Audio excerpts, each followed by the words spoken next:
On the face of it, it looks like two of the world's biggest powers are racing to get astronauts back on the lunar surface. China is aiming to land crew on the moon by 2036, while on the other side of the Pacific, U.S. Vice President Mike Pence has announced that the U.S. will return there too, but declaring that a new space race is underway is probably the single quickest way to irritate space policy geeks, and for good reason. In practice, the situation is much more complex. While the American and Chinese programs are clearly not unrelated, they have a lot more to do with domestic politics than foreign relations. China and the US are not in a space race, but they do have a fascinating relationship above the atmosphere.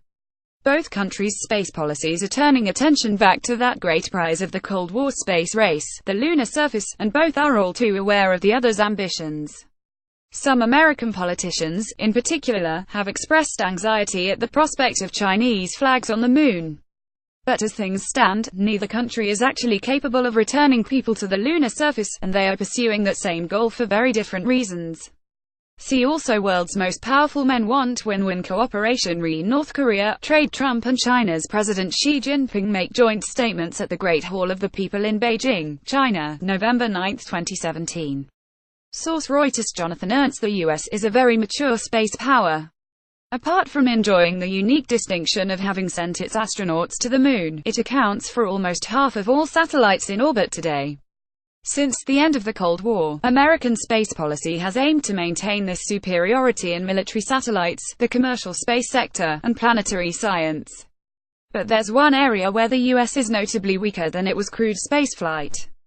With the Space Shuttle retired in 2011, American astronauts can only reach orbit on Russian rockets. Space advocates in the American government are chagrined, and multiple possible replacements are now in the works. Falling short. China, meanwhile, has had an on-again, off-again space program since 1956, with more intense investment only in the last few decades. In short, it sets its own pace. The intended purpose of China's military space technology might be murky, but its lunar exploits seem to be aimed chiefly at pleasing a home crowd. They have been well received. In 2013, Chinese users of social media were particularly enchanted by U-2, the Jade Rabbit rover on the Change-3 Moon rover mission. But Beijing's steady progress towards putting human footprints in the lunar dust is threatened by the teething problems of its latest space vehicle. The Long March 5 is China's newest and largest rocket, designed to do the heavy lifting for big future projects. Its unmanned debut launch in 2016 was followed by another in 2017, but on its second outing, the new rocket failed for reasons that are still unclear. As a result, while the faulty rocket is fixed, the unmanned Change-5 moon exploration mission has been delayed, and with it, the prospect of China's first moon rock sample. https://www.youtube.com Watch an RR9 Co-1I. By extension, this sets back the whole program. Change-5 is needed to test even more complicated maneuvers, including docking in lunar orbit, which will be needed for a later crewed mission. China's initial lunar plans have been met with hand-wringing in the US. A few politicians tried to warn their colleagues that the next Americans to land on the lunar surface would find a Chinese moon base waiting for them. Frankly, this doesn't seem particularly believable. See also China. Set to launch its second space station this year. The hype about Chinese astronauts and bases on the moon tends to ignore the size of China's rockets. Moon rockets have to be big. The Saturn V, which took Americans there between 1969 and 1972, was as tall as a 36-story building. The Long March 5, although stockier, is about half that height.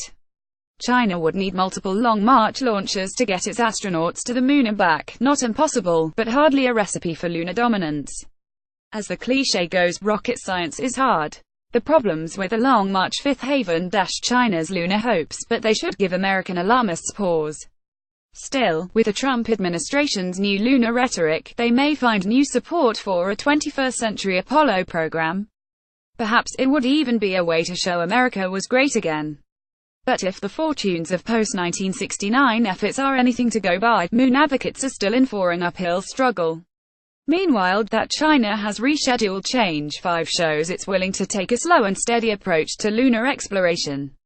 The frantic pace of an old-fashioned space race is notably absent. By Cameron Hunter, PhD candidate in politics, University of Bristol. Originally published on The Conversation.